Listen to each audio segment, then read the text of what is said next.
Hi friends, welcome back to my channel Yummy Days with Kavitha. இன்னைக்கு எல்லா வகையான காயும் போட்டு செம டேஸ்டா சூப்பரா சாம்பார் ரெசிபி தான் பார்க்க போறோம். வாங்க இந்த ரெசிபி எப்படி செய்யறதுன்னு பார்க்கலாம். ஒரு 150 கிராம் துவரம் பருப்பு எடுத்துர்க்கேன். அதை நல்லா கழுவிட்டு குக்கர்ல சேர்த்துக்கலாம். தேவையான அளவு தண்ணி சேர்த்துக்கோங்க. 1/4 ஸ்பூன் மஞ்சள்தூள், 1/2 ஸ்பூன் சீரகம், 1/2 ஸ்பூன் நல்லெண்ணெய் சேர்த்து ஒரு 3 விசில் வச்சு எடுத்துக்கலாம். கொஞ்சமா ஒரு 4-5 பீஸ் இருக்கிற மாதிரி காலிஃப்ளவர் எடுத்துக்கோங்க. அதை நல்லா சுடு தண்ணியில ஊற வச்சிடலாம். சுடு தண்ணியில போடும்போது அதுல இருக்க புழு எல்லாம் வெளியே வந்துரும். அதே மாதிரி நெல்லிக்காய் அளவு புளியும் ஊற வச்சிடுங்க. உங்களுக்கு என்னென்ன காய் வேணுமோ எல்லா காயும் எடுத்து வச்சுக்கோங்க. அதே மாதிரி வாழைக்காவையும் நறுக்கி தண்ணியில போட்டு வச்சிருக்கேன். ஒரு பேன்ல 2 டேபிள் ஸ்பூன் நல்லெண்ணெய் சேர்த்திருக்கேன். கடுகு, ஒரு 10 வெந்தயம், பெருங்காயம் சேர்த்து தாளிச்சுக்கோங்க.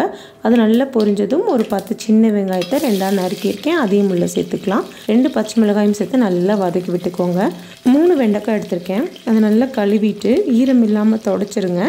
மேல் பகுதியும் அந்த கீழே இருக்கிறதுலையும் அந்த பகுதியும் கட் பண்ணிவிடுங்க. அது ரெண்டும் வேண்டாம். அதுக்கப்புறம் நடுவில் இருக்கிற பீசஸை ஒரு இன்ச்சாக நான் கட் பண்ணியிருக்கேன். பூச்சி ஏதாவது பிடிச்சிருக்கான்னு பார்த்துட்டு நீங்கள் அதை கட் பண்ணுங்கள். இந்த மாதிரி ஒரு இன்ச்சாக கட் பண்ணி உள்ளே சேர்த்துக்கலாம். தண்ணி இருந்துச்சுன்னா அது வலுவலுன்னு இருந்துகிட்டே இருக்கும். ஸோ வெங்காயம் வதக்கும் போதே வெண்டைக்காவும் சேர்த்து நல்லா வதக்கிடுங்க. இப்போ நம்ம நறுக்கி வச்சிருக்க காயெல்லாம் உள்ளே சேர்த்துக்கலாம். இது கூடவே நம்ம காலிஃப்ளவரையும் உள்ளே சேர்த்துக்கலாம். அப்புறம் தேவையான அளவு உப்பு சேர்த்து நல்லா வதக்கிக்கோங்க.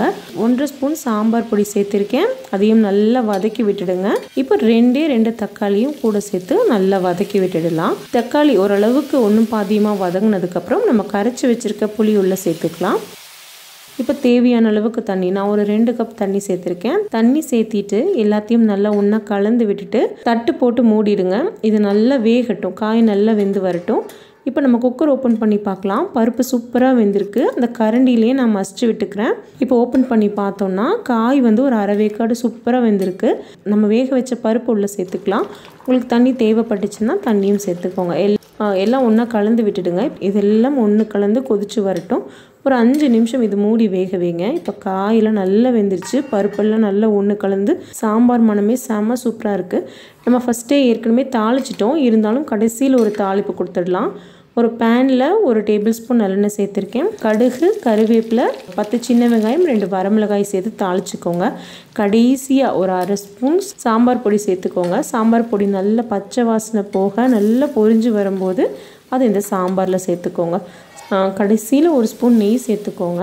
செம்ம டேஸ்ட்டாக இருக்கும். கண்டிப்பாக ட்ரை பண்ணி பாருங்கள். ட்ரை பண்ணி பார்த்துட்டு எப்படி இருந்துச்சு அப்படின்னு உங்களோட ஃபீட்பேக்ஸ் அண்ட் கமெண்ட்ஸ் என் கூட ஷேர் பண்ணுங்கள். தேங்க்யூ.